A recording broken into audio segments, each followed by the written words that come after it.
औरतें जो हैं आज आधुनिक युग में पुरुषों से कदम अलग मिला के चल रही हैं और कोई भी आदमी किसी भी तरीके से हम उसको कैसे उन पे कोई अत्याचार करने दे सकते हैं, क्योंकि औरतें न सिर्फ आज अपने समाज में बहुत बड़ा योगदान दे रही हैं बल्कि उनका स्थान हमारे अपने समाज में, हमारे हिंदुस्तान के समाज में बड़ा सर्वोपरि रहा है प्राचीन काल से।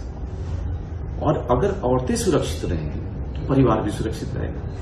ऐसा कहा जाता है कि अगर आपके घर में एक लड़की पढ़ती है तो आगे आने वाले समय में पूरा का पूरा आने वाली पीढ़ियां जो हैं वो सुरक्षित हो जाती हैं और वो एजुकेटेड हो जाती हैं अगर एक औरत पढ़ लेती है। तो औरतों का इतना बड़ा योगदान है न सिर्फ सृष्टि की रचना में बल्कि हमारे अपने जीवन में। तो उनको बचाना हमारा धर्म है। मनोज जी, आपको ट्रेंड सेटर भी कहा जाता है। ये पहली बार ऐसा हो रहा है कि फिल्म पहले ओटीटी पे रिलीज होके अब सुना आप थिएटर पे भी जा रहे हैं, जबकि पहले ऐसा होता रहा था थिएटर पे आने के बाद पिक्चर ओटीटी पे आती। इसके बारे में आप क्या कहें? बहुत बड़ी घटना है, एक ऐतिहासिक घटना हुई है ये कि ओटीटी के बाद लोगों के डिमांड पर कुछ एक थिएटर में हमने बंदा को रिलीज किया है ताकि अगर कोई देखना चाहे वापस से बड़े स्क्रीन का अनुभव लेना चाहे बंदा का तो वो जाकर के देख सकता है। कुछ एक दिल्ली में, लखनऊ में, पटना में, इंदौर में, राजस्थान में, इन जगहों पे वो जाकर देखें कि बंदा कहाँ लगी है और अगर उनको बड़े स्क्रीन पर बंदा का मजा लेना है तो वो जाके देख सकते हैं। ये हमारे लिए बहुत बड़ी बात है जो ये घटना घटी है और इंडस्ट्री के लिए बहुत बड़ी बात है और ऑडियंस के लिए भी बहुत बड़ी बात है। और ऑडियंस की बात का इज्जत करते हुए उनके डिमांड पे हमने ये कदम उठाया है। आपके माध्यम से मैं सारे दर्शकों को कहूंगा और कुछ नहीं, आप देख चुके हैं ओटीटी पे, कोई बात नहीं, ऐसे ही मजे के लिए चले जाइए, जाकर के हॉल में देखिए बंदा को, उसका अनुभव कुछ बेमिसाली होने वाला है।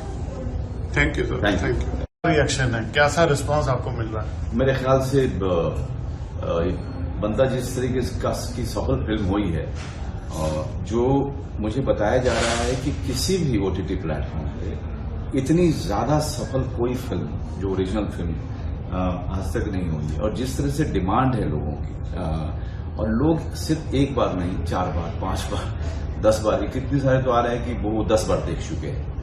तो इस फिल्म की अपना कुछ जादू है। इस फिल्म की कहानी में जिस तरह से फिल्म बनाई गई है वो लोगों को छू रही है, लोग उससे वाकफियत रख रहे हैं और उसमें जो किरदार में मुख्य किरदार है जो मैंने निभाया है, लोग उसको पसंद कर रहे हैं, उसको प्यार कर रहे हैं, उसके हर बात को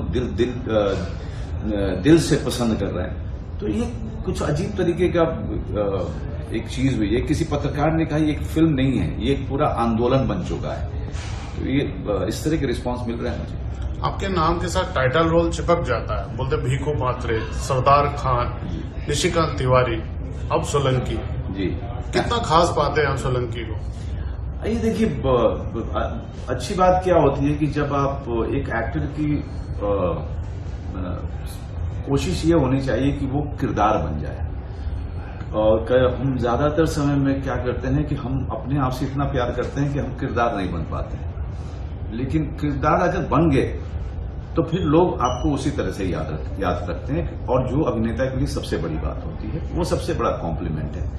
तो अगर लोग मुझे सोलंकी की तरह से देख रहे हैं तो ये मेरे लिए बड़े गर्व की बात है। इसमें मैंने भी एक चीज नोट की, आप इस रोल को करते करते जो एक सीन है, जो बच्चे को आप पीट रहे हैं जी, वो एक वकील की सिस्टम के खिलाफ लड़ाई का फ्रस्ट्रेशन है, वो क्या सीन है, उसमें आपका कितना योगदान है? ये देखिए, जब हम लोग फिल्म बनाते हैं तो हम सबका योगदान होता है, लेकिन फिल्म तो डायरेक्टर का है और डायरेक्टर से क्रेडिट मैं बिल्कुल नहीं लूंगा और राइटर से। लेकिन उस दिन क्या हुआ था, ये बड़ी कमाल की घटना है जो मैं ANI को बताऊंगा कि वो रात शाम हो चुकी थी और सुबह से मेरा डायरेक्टर काम कर रहा था, बहुत दिन से कर रहा था, वो थक गया था, उसकी तबीयत थोड़ी खराब हो गई। उसने कहा कि मनोज सर, इसको हम अगले दिन करेंगे क्योंकि मुझसे नहीं हो पा रहा है। और तब तक कैमरा लाइटिंग वगैरह हो चुकी थी। तो मैंने कहा कोई बात नहीं, तू बैठ जा, मैं इसको कर लेता हूँ। तो वो वाला सीन जो है पूरा उसने मुझे अनुमति दी कि मैं उसको डायरेक्ट करूं उस सीन को। तो उस सीन को मैंने डायरेक्ट किया था, और जो पूरा क्या करूं, काम नहीं करूं क्या, सारा इम्प्रोवाइज है वो सारा। उसमें इम्प्रोवाइज हुआ था उस मोमेंट पे, पूरे किरदार के तौर पे जब मैं था। तो क्योंकि जब आदमी बहुत ज्यादा लड़ाई कर रहा होता है जिंदगी में, और वो बाहर के डिमांड और अंदर के घर के डिमांड पूरे करते करते जब थक जाता है, वो तब का फ्रस्ट्रेशन है। आपने रावण का एक उदाहरण उसमें दिया कि रावण अगर सीता का अपहरण करता तो शायद माफी होती, मगर उसने साधु बन के जो अपहरण किया, जो ये भेष बदल के जो ये कर्म किए जाते हैं, आपके हिसाब से औरतों पे अत्याचार ये कभी लगता है खत्म होगा?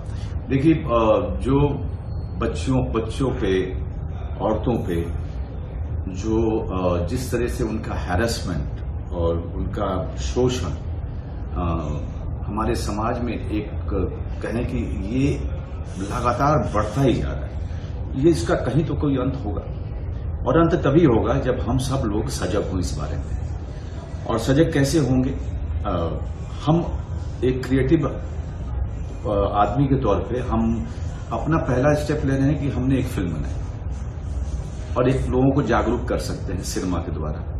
समाज में लोगों को, औरतों और बच्चों को उनकी सुरक्षा पे क्या करना है, ये लोगों को सोचना पड़ेगा, क्योंकि सिर्फ बच्चा पैदा करने से नहीं होता है। बच्चे की सुरक्षा की जिम्मेदारी परिवार की होती है, और वो उस पर अगर ज्यादा सजग होंगे तो बच्चों की जिंदगी ज्यादा सुरक्षित रहेगी।